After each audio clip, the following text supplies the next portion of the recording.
The Commissioner joins us now live. Commissioner, good morning. Good morning, Ryan. Do you have an update on your officer's health?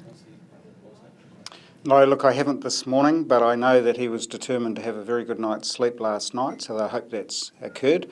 He'll be with his family again this morning, and I would expect an update to come through sometime mid-morning. Just with the condition of his eye, are doctors worried that he might lose his sight? Oh, look, I haven't heard that at this stage, Ryan. He was in surgery for pretty much a full day a couple of days ago. There's more surgery to come, but he's been well supported by outstanding medical practitioners, and they're very confident that he will recover fully. And see again. The cordon has been extended. Why is that? Oh, look, we are dealing with a significantly, expansive search area, and we hope to release some more information today in terms of what we are doing and what we have found. So it's only natural that we exercise caution in the search area. There's a lot of interest in this, Ryan, as you'll appreciate, and we do also need to protect the area, carry out the search, and make sure that that interest doesn't interfere and people turning up and perhaps entering the areas that we need to search. Are there other campsites that you've found? I'm very confident that we will find other locations, yes. Have you thus far? We are working, as I say, we intend to share more information today, and we're certainly confident that we will find others. And we know that this family has been moving around the area over the 4 years. Tom has moved frequently, and what we located the other day is a site that can easily be shifted. But we know that he's been moving around.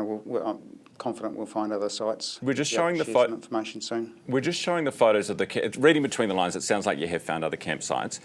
The one that we're looking at, the photos you've released, a lot of people said it doesn't look like something you could stay long in.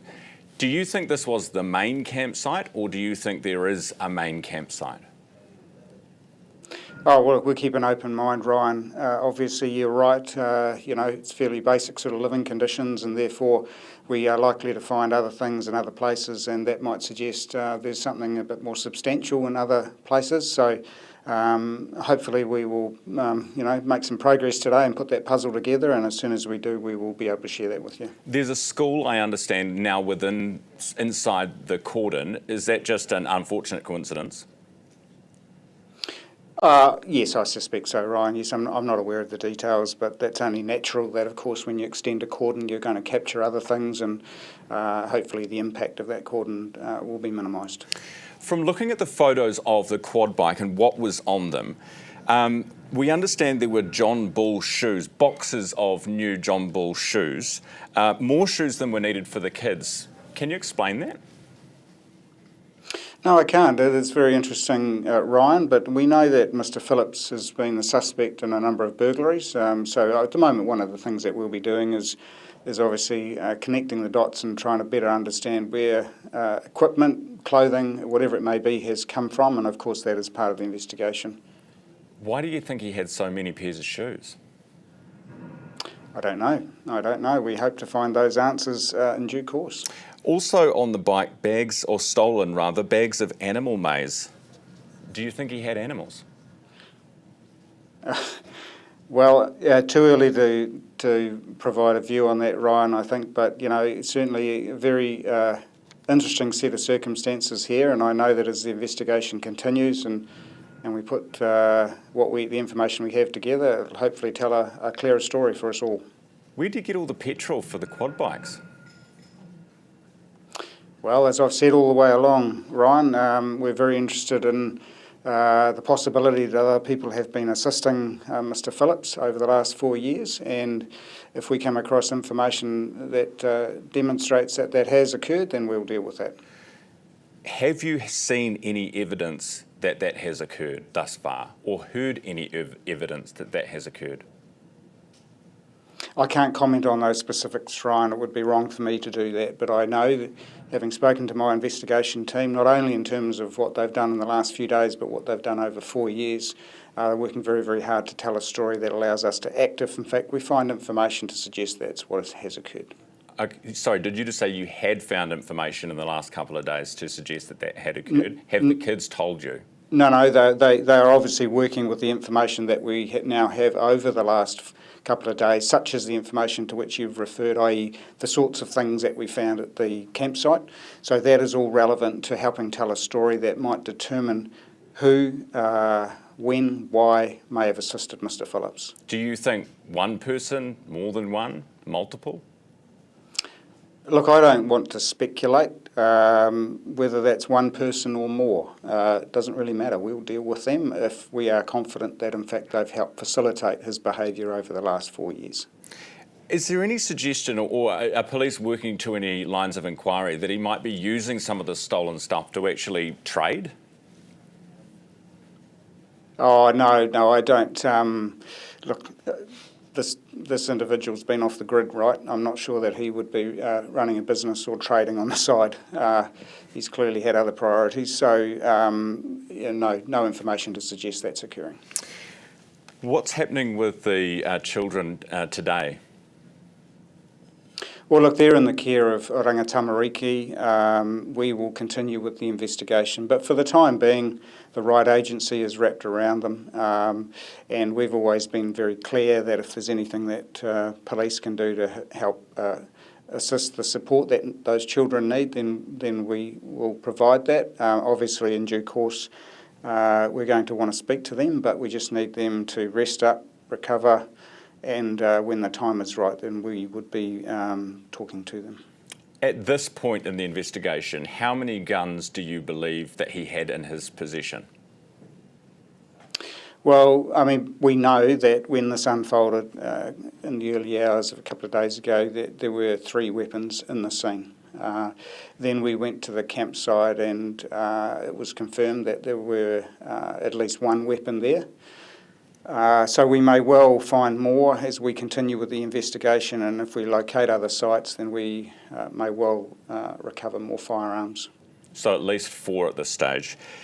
Are you worried at all, because you've widened the court and you said that you'll have more information for us later today, are you worried at all about safety, you know, when you're traversing the bush and getting through there, that there might be something that they need to be, even though there are, you know, Tom is gone, that there might be something dangerous that you need to worry about? Yeah, of course, Ryan. In policing, you're always very cautious about the way you approach any site when you don't know what it is that you may find. But what we know is with Mr. Phillips, he's been armed, he's been dangerous, and he's been motivated. So that means that we must never rule out the fact that as my staff search other sites, that they may come across something that puts their safety at risk. And we aren't about to compromise on any of that, so we will approach any other location safely and confidently, but we have got very well trained staff who know how to deal with potentially volatile sites, so we'll be cautious, that's normal. What do you mean volatile sites? Like, what are we talking here? Well, we don't know. I mean, we've found firearms, we've found ammunition. Will we find something else that puts my staff at risk? I don't know. But we will weigh up every site as a potential threat, because I don't want any of my staff being harmed. When your negotiators, very skilled negotiators, spoke to the children, can you just tell us what they said? How do you open that conversation? Oh, look, I don't want to provide detail as to how they go about it, but yes, they're very highly trained and skilled negotiators who will deal with all sorts of different situations. Here they were dealing with young children. We had information to say that there was a firearm present, and there was. Obviously, the sibling that was with us from the early hours of the morning was very, very helpful to us in terms of understanding that location, what we might find there, and how best to talk to the other children involved. So, we have to take on board a whole lot of different sources of information to try and find the best way to approach anyone, but in this case the other young children, to allow us to make sure that they are safe, that they don't feel threatened by someone who they don't know. So the young girl gave us some support around that, and it was successful. The young girl who was in your care already, Jada? Yes, that's correct. Okay, so she helped the negotiators in that process. Was she there physically? No, she wasn't there physically. We would not put her alongside us as we move forward to the campsite, because that presents a risk to her, and we wouldn't be prepared to put her in any risk at all. So the information that she shared with us was very helpful, but we kept her not far away, but far enough away to ensure that her safety was not compromised.